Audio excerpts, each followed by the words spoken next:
Hello, my amazing artists. Ready? Here we go. I am capable. I am smart. I can find weird things and make amazing art. Boys and girls, welcome to my kitchen. Today we are going to be cooking. We are going to make some sidewalk chalk. Pretty easy, and you'll probably have most of the ingredients. So here's what you need for today. Okay, so for today, what you need is some foil, or you can use Saran Wrap.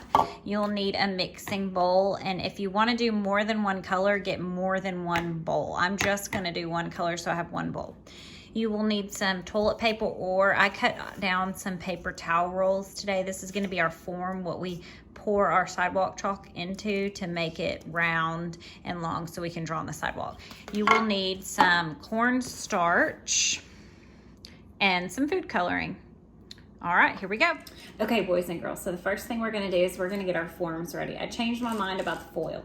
Don't use foil, it's kind of tricky. You can use Saran Wrap, or you could use a baggie. I'm just gonna use a baggie because it was handy and it was right there. So what you're gonna do is you're gonna wanna line the inside of your roll of toilet paper or your cut down paper towel roll. That way, because when we make it, it's gonna be wet and we don't want it to come out the bottom or leak through the sides. So I'm gonna take my baggie and I'm gonna push it down inside of there and pull it out the bottom, just so that when I pour it in, it'll have some kind of shape. It'll be kind of round and it won't fall out the bottom, okay? And I'm gonna do that with all of these. Now I'm just gonna do blue, so I'm just gonna do one. But if you do more than one color, you're gonna need one for each color, okay? So what we're gonna do is you're gonna mix 1 part cornstarch to 1 part water. That just means if you do a half a cup of cornstarch, you need a half a cup of water. If you do a whole cup of cornstarch, you need a whole cup of water. Just depends on how much you want to make. I'm just gonna do half a cup because I'm not gonna make a ton, but if you want to make a bunch of chalk, you're gonna use more. So what you'll do is measure it out. I'm gonna do a half a cup of cornstarch first, and I'm gonna pour it in my bowl. And then I'm gonna get a half a cup of water and pour it in the bowl too. Oh, still some cornstarch. There we go.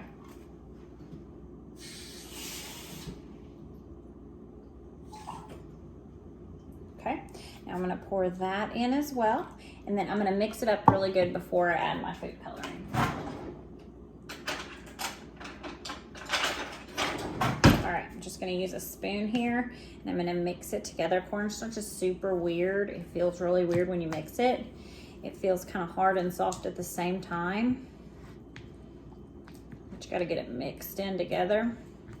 And this will take a while to dry. You probably won't be able to use them today. I would let them dry overnight in the forms, and then they'll be ready to use tomorrow. Okay, now I got it mixed together. And it's really liquidy. That's why we needed that baggie on the inside of our tube. And if you have those silicone, those smushy cookie molds or cupcake molds, those would work too. I wouldn't put it in a regular metal cupcake pan because it's gonna be hard to get out. But if you have the silicone smushy ones, those would be the best thing to use. I just don't have any of those. Now I want mine blue, so I'm gonna add some blue food coloring. And I'm gonna mix it in. Turn it all blue. You can see it turning blue from the side there. My food coloring is the gel kind, so it doesn't come out as well as the liquid food coloring.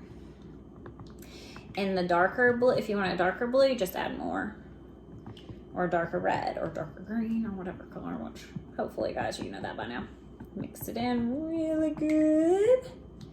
And then I'm just gonna pour it into this bag in the mold, and I'm gonna try to find a spot where it can sit up like this to dry, because if it falls over, it will leak everywhere. I'm gonna put mine on my windowsill, that way my kids don't touch it, because that's gonna be the tricky part of my house. Mix it really good. Okay, here we go. I'm gonna open that bag up, make sure it's pulled all the way down. Okay. Pour it in. I didn't pick a very good bowl for pouring. Now you probably want to make sure you have a grown-up at your house helping you with this part. Okay, I have it all the way filled up. It's all the way down to the bottom. I'm not gonna let go of the bottom because if I do, it's just gonna fall straight through. So I'm gonna find my spot and I'm gonna set it down. I'm gonna let it dry for about 12 hours. You want it to dry for at least 12 hours. I would let it dry overnight just to give it some extra time. Then you can pull it out, take it out of the baggie, and you're ready to go. Have fun.